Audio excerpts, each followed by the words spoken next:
उड़ीसा के पुरी में भगवान सूर्य को समर्पित ये है कोणार्क मंदिर। कोणार्क शब्द कोण और अर्क शब्दों से मिलकर बना है। कोण यानी कोना या किनारा और अर्क का अर्थ है सूर्य।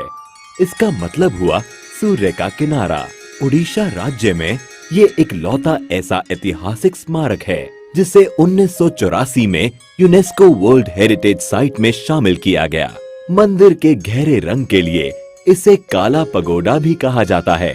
इतिहासकार मानते हैं कि ये मंदिर 750 से भी ज्यादा साल पुराना है, जिसका निर्माण 1250 ईस्वी में गंग वंश के राजा नरसिंह देव प्रथम द्वारा कराया गया था। अबुल फजल ने आईने अकबरी में लिखा है कि राजा नरसिंह देव ने 12 सालों के पूरे राजस्व को मंदिर के निर्माण में ही लगा दिया था। इस मंदिर को पूर्व दिशा की ओर ऐसे बनाया गया है कि सूरज की पहली किरण सीधे मंदिर के प्रवेश पर ही गिरती है। कलिंग शैली में निर्मित इस मंदिर की संरचना रथ के आकार की है। इस रथ में कुल 12 जोड़ी पहिए हैं। एक पहिए का डायामीटर लगभग 3 मीटर का है। ये पहिए मंदिर के मुख्य आकर्षण का केंद्र हैं, क्योंकि ये पहिए घड़ी की तरह समय बताने का काम करते हैं। इसलिए इन पहियों को धूप घड़ी भी कहा जाता है। इन पहियों को आप इंडियन करेंसीज पर भी देख सकते हैं। इसके साथ ही इस रथ में 7 घोड़े भी हैं, जिनको सप्ताह के 7 दिनों का प्रतीक माना जाता है।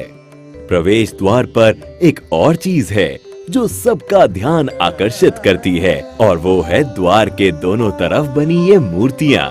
इन मूर्तियों में सिंह के नीचे हाथी है और हाथी के नीचे मानव शरीर है।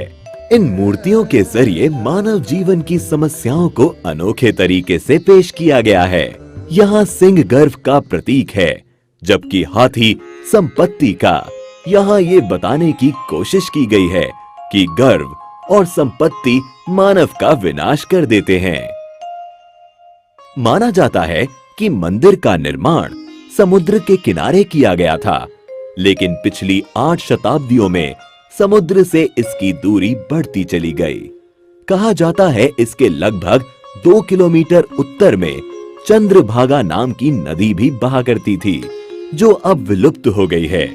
नदी के वहां होने को भी प्रमाणित किया जा चुका है। मंदिर से जुड़ी एक किंवदंती है कि इसके निर्माण में 1200 कुशल शिल्पियों ने 12 साल तक लगातार काम किया, लेकिन निर्माण कार्य को पूरा नहीं कर पाए।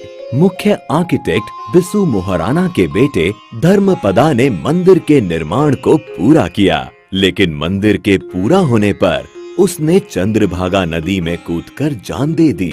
कोणार्क मंदिर के बारे में एक रोचक तथ्य है कि मंदिर के पत्थरों को आपस में जोड़ने के लिए लोहे की चादरों और चुंबकों का इस्तेमाल किया गया था। साथ ही मुख्य मंदिर की चोटी में 52 टन चुंबकीय लोहे को भी लगाया गया था। इन विविध चुंबकों के अनोखे समायोजन के कारण से ही मंदिर में भगवान सूर्य की मूर्ति हवा में झूलती थी।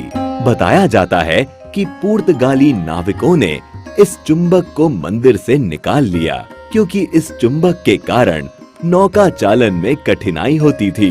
इस मंदिर के बारे में रविंद्रनाथ टैगोर ने कहा था, Here the language of stone surpasses the language of man। यहाँ आने के बाद ये कथन एकदम सही लगता है। इतिहास और जबरदस्त नक्काशी के शौकीन पर्यटकों के अलावा यहाँ उनके लिए भी बहुत कुछ है, जो यात्रा में कुछ खास और रोचक की तलाश करते हैं। साथ ही आप चाहें तो यहाँ होने वाले कोणार्क डांस फेस्टिवल का भी लुत्फ दिसंबर के महीने में आकर उठा सकते हैं।